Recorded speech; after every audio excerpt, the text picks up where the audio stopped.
In a surprising turn of events, the political landscape of Rivers State has been tumultuously shaking with the unexpected resignation of the state's House of Assembly Speaker, Edison Ehie. This development holds significant implications for the state's governance and raises questions about the future of politics in the region. Known for its vibrant political scene, often marred by intense rivalries, Rivers State hits the headlines again with a rebounder for a strategic move. The State House of Assembly, composed of elected representatives, play a crucial role in the state's legislative affairs. At the epicenter of this power structure, the Speaker acts as a pivotal figure responsible for maintaining order, facilitating debates, and influencing key decisions in a shocking announcement that caught both political pundits and citizens off guard. The Rivers State House of Assembly Speaker, Edison Ehie, tendered his resignation in a letter dated 29 December 2023 and addressed to the National Chairman of the Independent National Electoral Commission Office in the FCT, Abuja, notifying the INEC Chairman of his voluntary resignation as Speaker and member of the 10th Rivers State House of Assembly, representing Ahoda East Constituency 2, with effect from the date of the letter. The Speaker's departure marks the end of an era in the state political narrative. Is this a power vacuum? What next is in store for Rivers State? Thanks for joining us. I am your carrier, Clinton, and welcome to Nigeria Today.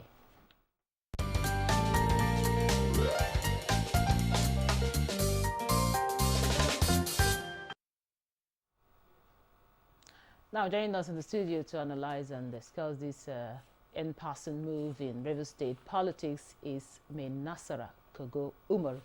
He's a lawyer, international analyst on democracy and nation building. Yeah, welcome to Nigeria Today. I'm always pleased to be here. Happy New Year, Nigerians.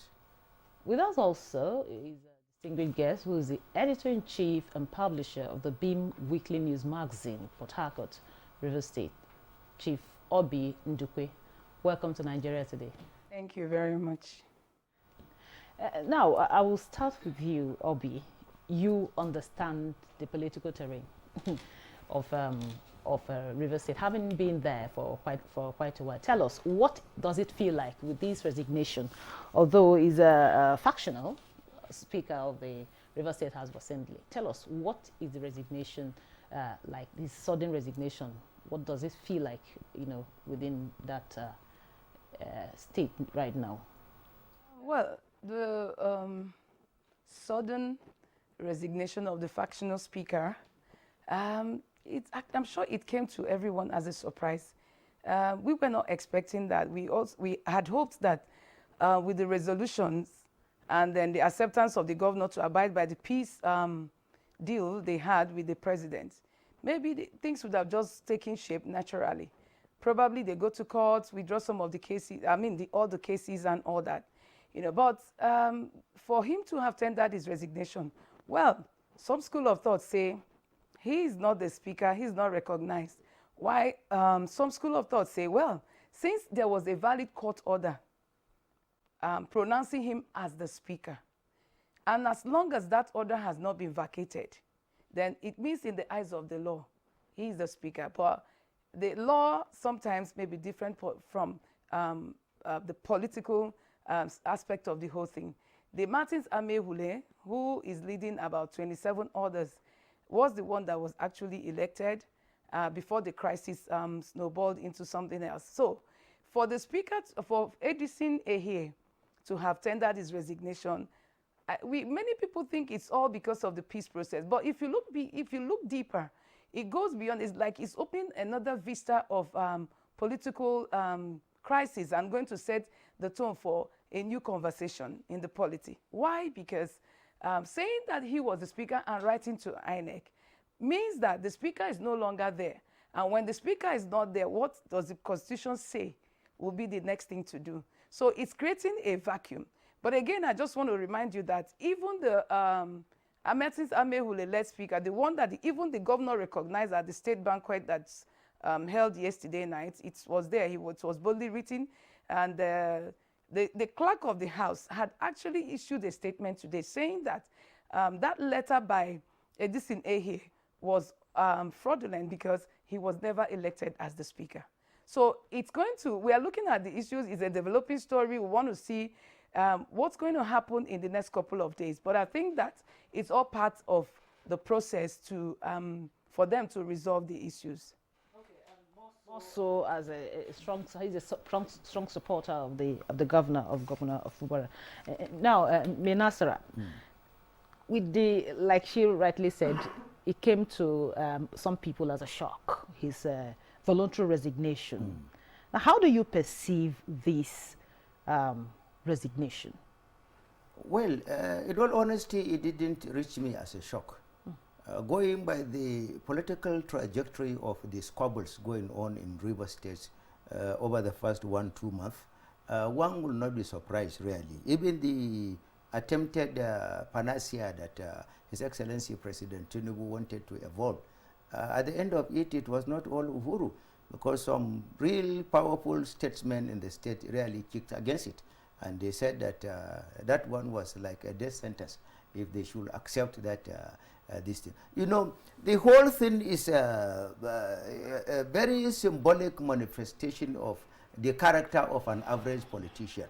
You know, in Nigeria, we have politicians with the deficiency of statesmanship. A statesman is somebody who should be concerned about the longevity of the system, about the integrity, about the quality of the power play. A politician who is normally lacking 3 qualities cannot be considered as a statement. The first quality is that you must be prepared to be disciplined. Discipline is what will give you the ability to play by the rules of the game. By the rules of the game. The second one is that you must be prepared to be somebody who stands on morality. Morality is what will give you the ability to eschew bitterness, to really go against whatever will bring you shame or anything that will be repugnant to the interests and aspirations of the people you are representing. And then the third one has to do with patriotism. In other words, you should put the nation or the state, as the case may be, over and above your parochial personal interest. Now, if you look at the whole shenanigan, it's centered on self-interest. It is not centered on the development of democracy. It is not centered on bringing the deliverables from the doorsteps of the common man. And it is not centered on the ability of winner takes all or the ability of Commonwealth leadership within the state parameters. If you look at it carefully, it is clear sense of a conflict of interest, whether interest of individuals or interest of group blocks within the political setting in River State. So I am really not surprised. I look forward to seeing the possibility of even more of this. This is more or less like a prelude to more of that will happen in the year 2024. It is far away from resolution. Whosoever analyzes the situation very well will really not be surprised regarding the trajectory of it. Up to now, it is far away from getting resolved. Okay. Now, Obi, with this move by the factional speaker, Edison, you know, what do you see happening in the politics in River State? Having been there for a while, I know you'll be, you know, in a very good position to tell us about this. Oh, well, like he just said, it's going to open up a lot of, you know, political issues more and more beyond what we expected. Because I had thought that if they had agreed, just like the governor said, to abide by the resolutions, the peace resolutions of it doesn't matter if the leader, the elders say, oh, it doesn't suit them. What matters is what the governor wants. He's the key player there, you know. And he has said he accepts that. But again, if the guy who is in his own side, the speaker, the factional speaker, who is his own ally, says, okay, I've resigned.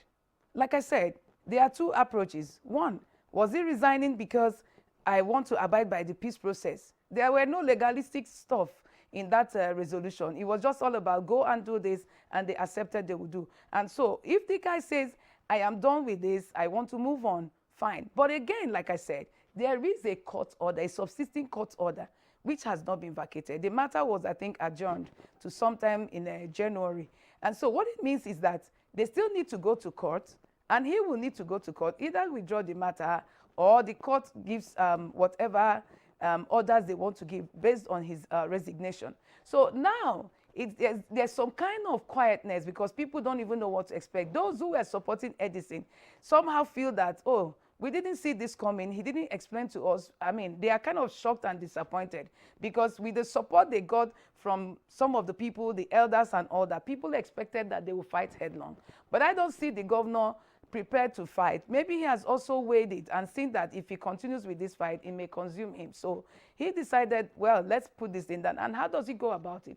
Edison, as far as he's concerned, the court had declared him validly elected. And then don't forget that he didn't just resign as speaker. He also resigned his membership of the House.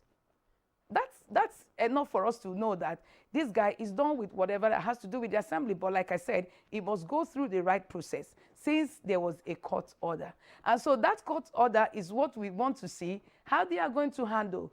Nobody can just wish that away, that because he has resigned, everything is resolved. And then, of course, for the people on the other side, who have even the majority in the assembly, the question people are asking, many people are saying, Edison had written to INEC and said, look, these guy's seats are declared vacant. In his letter of resignation, he made no reference to that.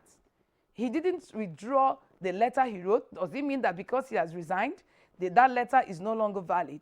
So these are the issues. So we are going to be seeing a lot of developments because the people on the other side, the weak case group, will definitely have to explore the options, look at it, process the letter and the implications for them before they can go ahead. I don't want to talk about the legality of the 27 lawmakers losing their seats because I also have my own understanding of what the law says about defections and all that. So we are going to be seeing a lot of drama. I believe that, like my colleague said, it is not the end of the matter. Okay, now, Menasha, back to you. She mentioned the court order. Yes. And in his letter, he didn't really state the reason. No reason really was given. So, state any reason. No, really. I'm not done. Okay. Just hold on there. Now, for the Constitution rightly stated that if you're resigning as a speaker, you should write to the clerk, right? Yes. And now here we have a letter that is addressed to the INEC chairman, okay? Even though it's also included that he's resigning and is, in fact, going away entirely from the legislature. Now, tell us, what is the implication of all of this put together, including the court order? What does this mean? No, fundamentally speaking, you know, it is an attempt to emasculate the judiciary. To emasculate the judiciary. In the first place, even the so-called peace accord, midway by President Tinubu, was really uncalled for because the matter was already taking legal process. For you to now intervene midway when a matter is already getting judicial attention, it is an affront to Section 36, Sections 230 to 304 of the Constitution. So long in democratic parlance, the interest of the majority of the populace, as per Section 14 subsection 1 of the Constitution, which says sovereignty belongs to the people. So long consideration of democracy will not be based on the aspirations of the people. We will continue to have these kind of things. The Constitution is very clear. You cannot, once you now defect to another party, or once you now defect to another party, except if your own party is having friction. Where there are two factions there, then you will not lose your seat. But where there is a faction, you will lose your seat. But fundamentally speaking, and that one remains a paradox, because based on the practice going on in the country, we have seen so many people, some even the party is even having fractions, but yet they remain seated in their legislative seats at the states and at the federal level. We have really seen that one. So the most important thing is that we have to go back to the drawing board. In other words, You have to give the court its own hegemony. You have to give the judiciary its own hegemony. You have to allow the judiciary to do whatever is needful. It is really an affront for you to even be intervening in the first place. These matters are already before the courts. The courts will be allowed to really dispense the matter and then give judgment, which will be the standing norm. But so long we will now go and be thinking that there are some authorities that are higher than the court, is an affront to democracy itself, not only against the court. So my position on that is that they must allow the substituting court case to continue until we reach the termination. At the end of it, where somebody is aggrieved and is not satisfied, he is at liberty constitutionally to really appeal up to the Supreme Court level as provided under sections 230 to 304. So as far as I'm concerned, attempts by people that think they are political power lords, whether at the level of the river state or at the federal level, these are the things that are meddling of the lucidity of the ability of the judiciary to dispense the matter in decorum. Okay. Now, Obi, having heard what Nasser there had to say, now, whether we like it or not, there is a vacuum. Okay? A vacuum has been created. Someone has left the assembly, the state assembly. Now, I'm asked, are we going back to square one? Because it automatically means there will be another election. Or what do you think? Because if he says he's resigning his membership of the assembly based on personal reasons, nobody can fault that. And then, of course, when somebody resigns, of course, INEC will be notified because INEC is going to conduct a fresh election. You know, yeah.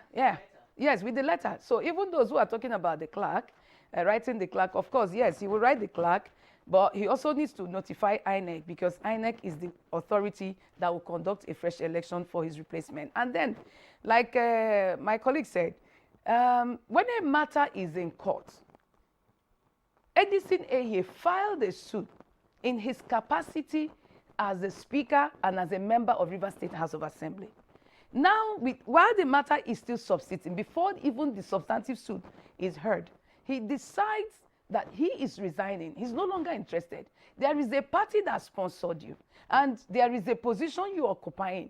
You didn't just go to court because you're Edison. You went to court because you have a platform as a member of the Rivers State House of Assembly and maybe a speaker. And now he says, I'm not doing this again. I withdraw my membership. I will do other things. Now, where do we go from here? It's simple. INEC will conduct a fresh election in that constituency and get him replaced. Now, what we expect next is when the matter comes up in court, he will appear in court or through his lawyers to say, I am withdrawing. Now, many people seem to be upset about the peace resolution, made by the president. But like I always say, if not that they made it public, it's not really our business. It ought to be their internal affair. And then if the governor says, I want to move on, let me even ask a question. Senator Ifeanyi Oba of YPP defected recently to the APC. Why is nobody talking about him losing his seat? We have had several people who defected when there were no visible issues of crisis in their party. And then they never lost their seat.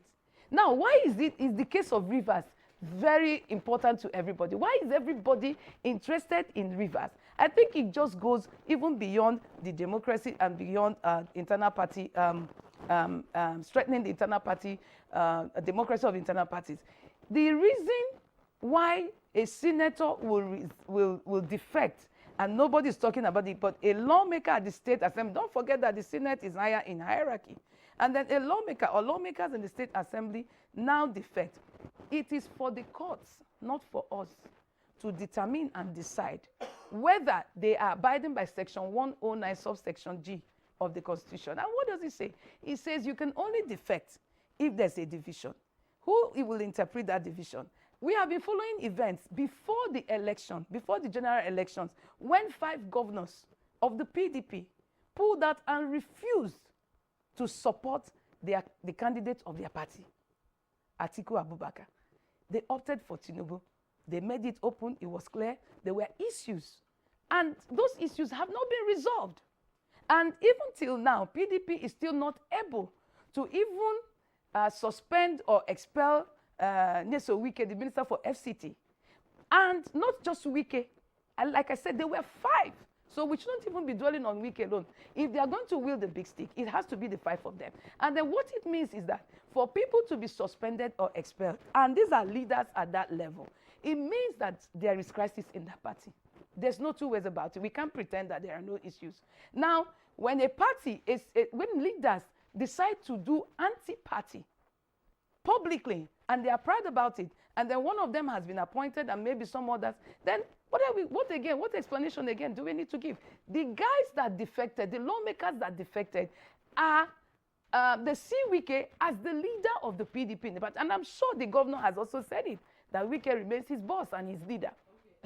Okay, I'll have to stop you at this point. I know you have quite a lot to say that. Now, Nasser, looking at the whole scenario that played out in Rivers State, what picture does it paint of governance in Nigeria? Well, it provides a scenario whereby individuals are richer than the state. Individuals are richer than the political parties. The case of Rivers State is a classical case of feud between 2 individuals, Governor Favora and His Excellency Nyesom Wike.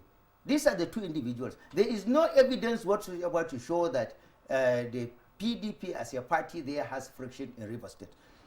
For you to have a friction, there must be 2 separate offices. There must be 2 separate leaders of the executive members of the political parties. There must be 2 separate, symbols and other things of the political parties. But in Rivers State, there is nothing like that. The crisis between 2 individuals is what they are using, the symbolism of party. But there is nothing like party there. We have not seen the position of PDP as a party coming out in Rivers State to say, this is where we belong. We have not seen 2 factions of PDP in Rivers State. The PDP at the national level has not commented to say that, yes, in Rivers State we have 2 factions. These are just conflicts of 2 individuals within the same party. So that should be understood. It is not a case of 2 parties within one.